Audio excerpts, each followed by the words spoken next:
Okay. Hi, everyone. Again, this is Sir Krippe Anthony A. Ramos, and welcome to your course, Readings in Philippine History. So, for this session, we will be discussing about the introduction to Philippine historiography, sources, and discourses. Since we're dealing with Philippine history class, let's first define what is history. So, as we all know, even in our high school days, history is the study of past events, and those persons who are recording it and writing about history, they are referred to as the historians. So, in order for us to have a narrative about the past events, we will be needing to have a practical historical writing, and this practice, the practice of historical writing will be referred as historiography. So again, if we're pertaining to history, we are referring to the study of past events. However, the practice of historical writing would be termed as historiography. Okay?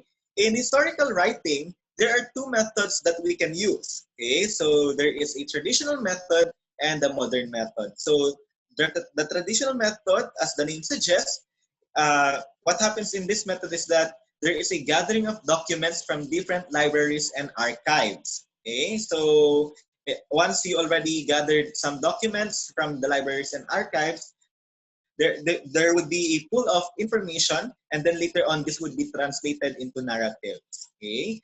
On the other hand, modern method would use other methods aside from the traditional method from related areas of studies such as archaeology and geography. So once you will be able to use this method, say for example, you borrow a method from archaeology and geography, definitely you are doing modern method. Okay. So to give you an insight class, there are also sources of history. Let me give three of the most common. So the first one would be the documents. Documents, class, to give you an insight, these are handwritten, printed, drawn, designed, and other composed materials. So class, let me be clear on this one. When you say document, this is not only being handwritten. This can be printed or even drawn and designed. Okay. So with this, these documents can also be in the form of books, newspapers, magazines, journals, maps, architectural perspectives, and even paintings. You may see that documents there. So photographs will also be part and advertisement. Okay. So one good example of which is the colonial records, such as government reports and local documents, in which this form a significant part of our collection of documents here. Not only here, but also in abroad, okay? So these are the documents. So again, if we're pertaining to documents, we're pertaining to those materials that are handwritten, printed, drawn, and designed, okay? So those are documents. Let's go now to the other source of history. So other source may be archaeological records. So under archaeological record, okay, you will say, or we will be able to say that this is an archaeological record if it contains preserved remains of human beings, their activities, and the environment where they live. So again, class, take note of the term preserved. They would want to preserve the remains of human beings and even their activities. Okay, so in discussing archaeological records in the context of the Philippines, one great example is the Kalaw man and the Tabon man.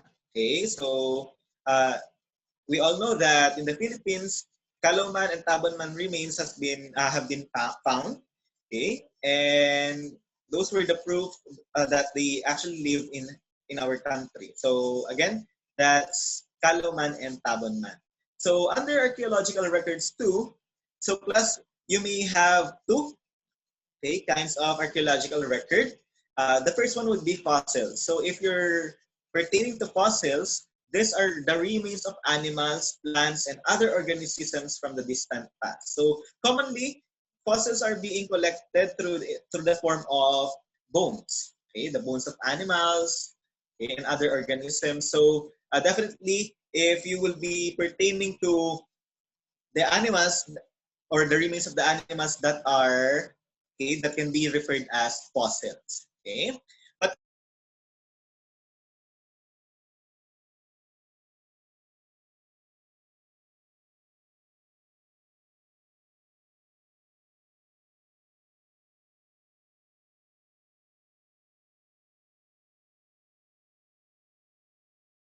games, definitely that is called as artifacts. Okay, so artifacts plus can be in the form of clothing and even jewelries of those persons living in a civilization or in a culture. Okay, so again, if we're pertaining to archaeological records, you may refer to fossils and artifacts. Okay, all right, so we're done with the documents and archaeological records. Another source of history would be the oral and video accounts. So, as the name suggests, oral and video accounts have an audio-visual documentation of people, events, and places. These are commonly being done. The documentation are being done by the media people. Okay, so they are usually recorded in video and audio cassettes, and even in compact discs or CDs. So, as I mentioned, these are being done by the media people, and they are doing this for public affairs and public service. Okay.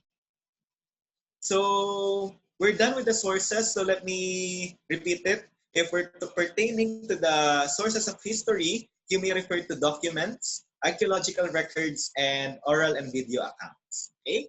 So since we're done with the sources of history, let's now look into the historical or the kinds of historical sources. Okay. You may have two kinds of historical sources. So the first one would be the primary source. So if we're pertaining to the primary source, these are documents, physical objects, and oral or video accounts which are made by an individual or a group. Take note, class, they must be present at the time and place being described. Okay, so in short, they have the first-hand experience of the event that happened. Okay, so since they have the first-hand experience, definitely the function of the primary source is to give facts. Okay, so the other source or the other kind of source would be the secondary sources. Okay, so secondary sources, these are materials made by people long after the events being described and that had taken place. So meaning class, they don't have that first-hand experience, and since they don't have that first-hand experience, unlike the primary source, which is intended in giving facts, secondary sources would just want to provide a valuable interpretation of historical events. Okay? And since it is only concerned with the interpretations, take note class that these sources might be susceptible to any contention and criticism. Okay? So how will you be able to criticize if a source is authentic? So definitely you may consider these two levels of historical criticism. So the first one would be external criticisms, in which it answers concerns and questions pertinent to the authenticity of a historical source by how? So by identifying who composed the historical material. You may also look for the origin of the historical material. When was it produced or where was it produced? So you may check on the location of that. And then later on, you may also check and establish the material's evidential value. Okay? Again, if we're pertaining to the external criticisms, that goes beyond the content of the source that are being contented. Okay, so on the other hand, internal criticisms would deal with the credibility and reliability of the content. So from the word itself, internal. So you're looking into the internal, that is the content. So if you are checking the credibility and reliability of a material or a historical source, definitely you are having or you're doing internal criticism. Okay. So again, we have two levels of historical criticisms, one external and the second one is internal. Okay, let me continue. So in locating primary sources, we are actually blessed here in our country. We have a lot of repositories. So one good example is the National Library of the Philippines. This can be found in Calao, in Manila City. So National Library of the Philippines, this contains a lot of published materials. So let me give you an example. The complete microfilm copies of the Philippine Revolutionary Records. So that's 1896 to 1901. You can find it in the National Library. You may also find the compilation of captured documents of Emilio Aguinaldo's revolutionary government. Also, you may see in the National Library the historical data papers that happened in or that was produced and published in 1952 to 1953. Also, class, as early as 1935, during the time of President Manuel Quezon, the presidential papers of his administration until the administration of former President Joseph Estrada can be found also in the library. Okay? So, on the other hand, if you are looking for the unpublished materials, so if we're pertaining to the published materials, that would be on the library. Okay, so but if you're pertaining or if you're looking for unpublished materials, this can be found in the National Archives of the Philippines. Okay, so in the National Archives of the Philippines, class, you may also locate primary sources because it holds a substantial collection of a catalog and uncatalogued Spanish documents about the Philippines composed from 1552 up until 1900. So class, you would be asking what is catalog. If a collection has been cataloged, meaning it has been arranged in a way, okay, in a way that is orderly. So, say for example, and the most common catalog would be arrange it in an in alphabetical order. Okay, so definitely National Archives has a lot of collections, whether it's catalog or uncatalog. Also, class, you may also check for the 20th century documents in the National Archives. So, say for example, the civil records, notarial documents being done by the lawyers, and Japanese wartime crime. Some other sources written in Tagalog, such as the documents pertinent to Apolinario de la Cruz, also known as Hermano Pule, the leader of Confradia or the Confraternity de San Jose or Confraternity of San Jose in the 19th century. Okay, so again, the difference between the National Library and National Archives. National Library contains the published materials. National Archives contains the unpublished materials. Okay, so not only that, our national libraries and national archives, that are not the only place wherein you can locate primary sources. You may also look into different academic institutions, such as University of the Philippines, University of Santo Tomas, Silliman University, University of San Carlos City, and even in Ateneo de Manila University, we have it there. Okay, so each of these academic institution offers a lot of materials with regards to narratives. Okay, so class, let me now give you an insight about the historical writing during the colonial stage of the Philippines. So on the colonial historiography, okay, when the Spanish chroniclers tell the narrative of the Filipino people, they will always tend to give emphasis to us living in a barbaric life ways. So they are justifying their colonization simply because they see and they perceive that the colonization of the Spaniards would liberate the Filipinos from the backward ways or the barbaric life ways. Same thing with the American colonial writers. They were referring the Filipinos as uncivilized, and the only way for us to be able to develop a civilized lifestyle is the colonization by the Americans. So, as you can see there, colonial historiography tells the narrative of the Filipinos in a way that we're living in a barbaric life way. Okay? So, let's go now to the Philippine historiography during or after the World War II. So let me give you some of the historians.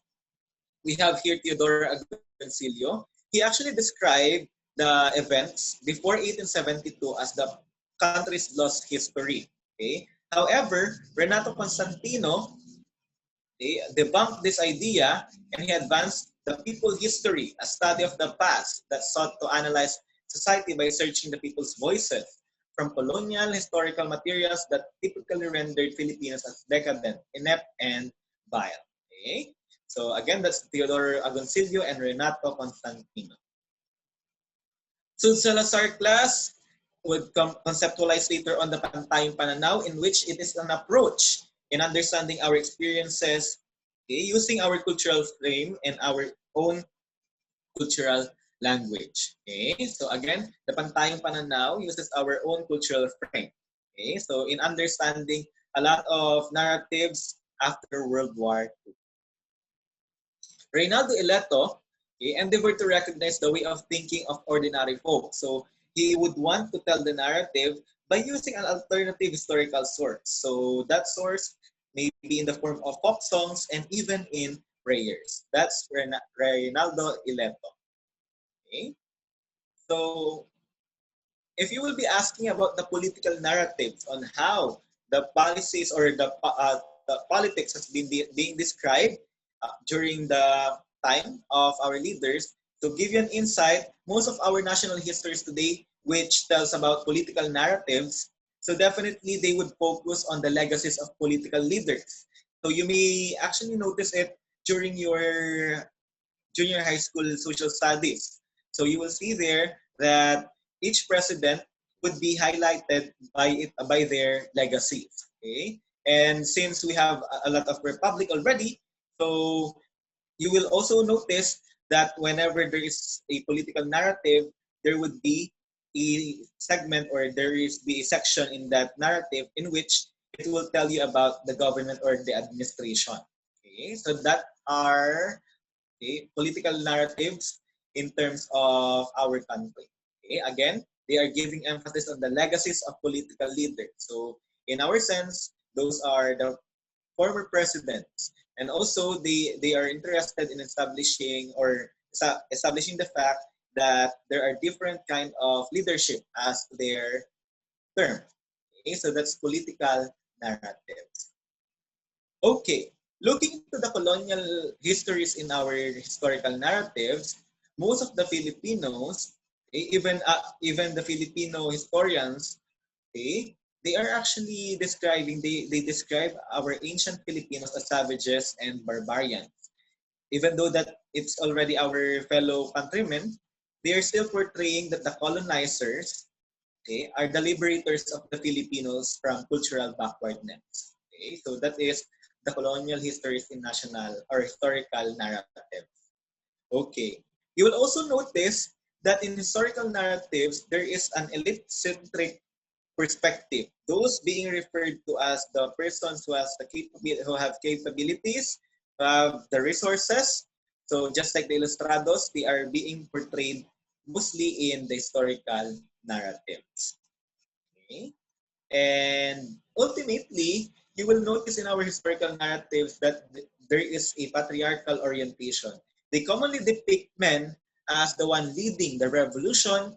They are the one who is championing the cause of independence. They are spearheading every development that is intended for the country. On the other hand, if you will notice, most of the women, or commonly the women, are being viewed by the several historians as merely support to men. One great example is during the time of President Corazon Aquino, in which even though that she played a big part in People Power Revolution, she is still being described as the widow of the late Senator Benigno Ninoy Aquino. Okay? So for this session, this is my reference if you would want to check. Nevertheless, I would like to thank everyone for listening to this session, and I hope to see you in our next synchronous session. Till then, please keep yourself safe.